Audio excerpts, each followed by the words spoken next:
The WNBA reintroduced itself to the entire world 3 months ago.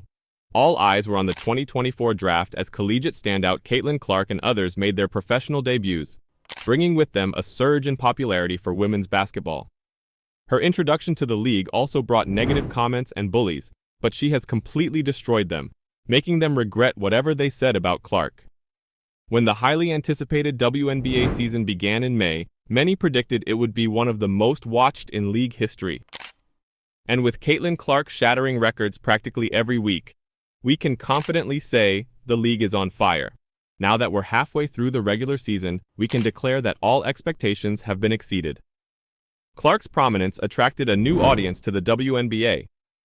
Fans around the league have embraced their clubs with newfound passion and excitement.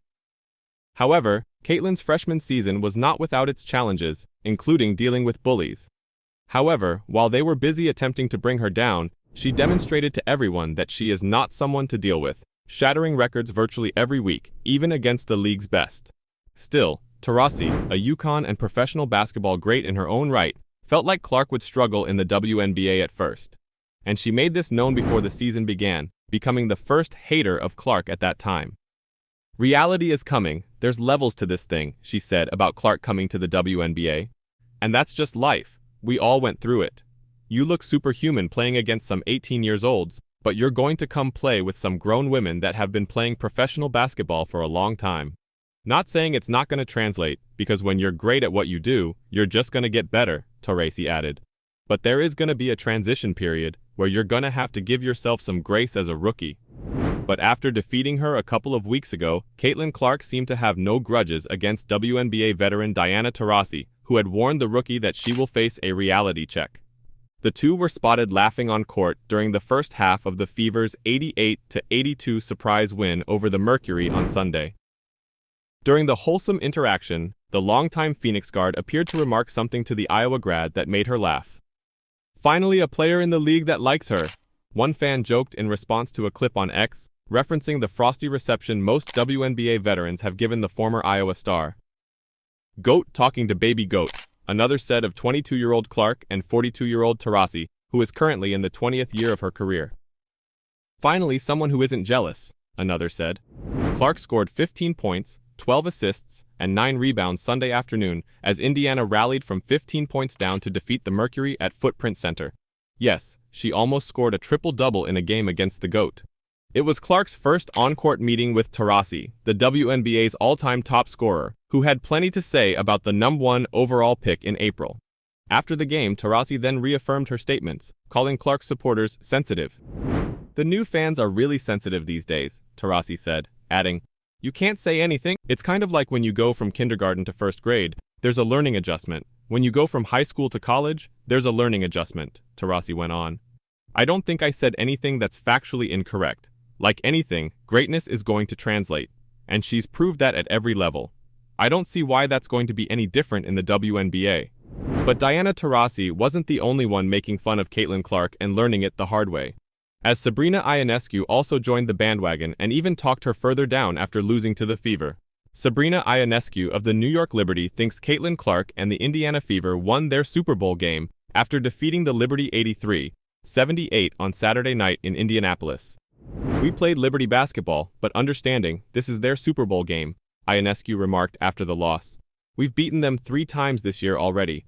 We knew they were going to come into this game really hungry, and it's tough to beat a team 4 times. Clark scored the first triple-double by a rookie in WNBA history as the Fever rallied to win. Ionescu led the Liberty with 22 points in the defeat. "It's just tough in our league, especially with how every team has grown, and especially this young team," Ionescu laughed. "We've been able to see how much they've grown just throughout the first half of the season. I don't think it was necessarily us not playing our style of basketball. It was just understanding that we have to come in with a sense of urgency, knowing it's not going to be as easy as it was in the first couple games that we were able to go up against them, because they've just grown." Last month, the Liberty and Fever met 3 times in a space of 17 days.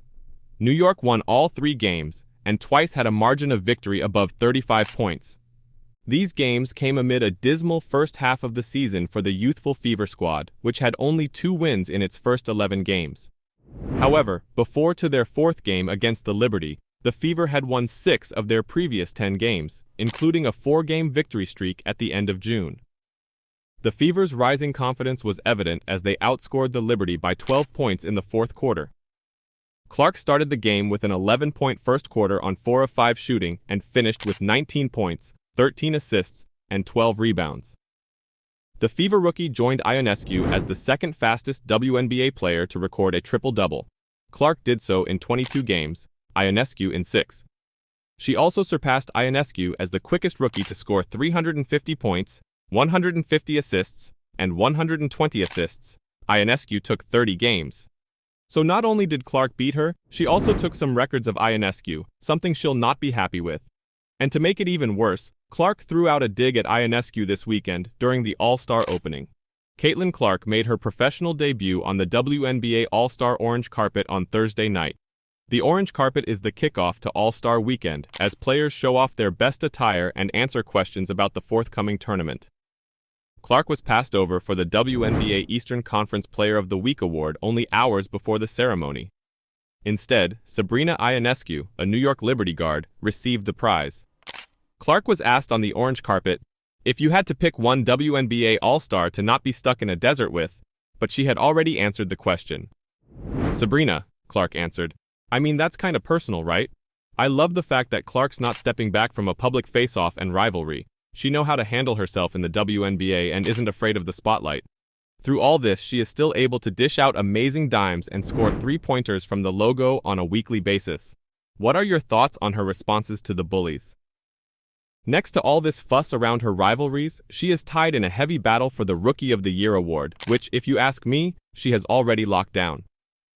But right now, Caitlin Clark and Angel Reese's careers are more intertwined than ever because of the tight battle for the 2024 WNBA Rookie of the Year title.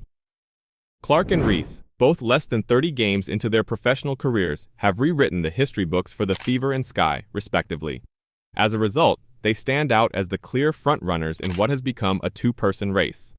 With the All-Star Game and the Olympic break acting as an unofficial midpoint of the 2024 season, there's no better time than now to check in on the rookie sensations, both of whom have made strong arguments for the award.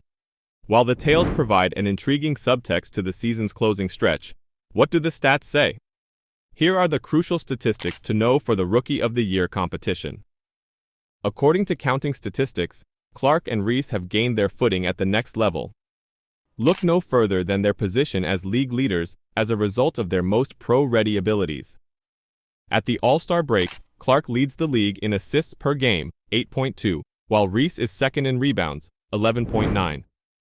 Reese leads the league with 17 double-doubles, while Clark's 9 are also in the top 10. Here is a complete breakdown of the two breakouts start. Averages per game, points per game, 17.1, 13.5. Rebounds per game, 5.8, 11.9. Assists per game, 8.2, 1.8. Steals per game, 1.5, 1.4. Blocks per game, 0.8, 0.4. Total stats: points, 445, 324. Rebounds, 151, 286.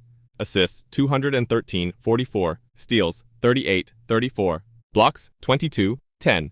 Turnovers, 145, 42. Minutes, 914, 761. Games, 26, 24. Double-doubles, 9-17.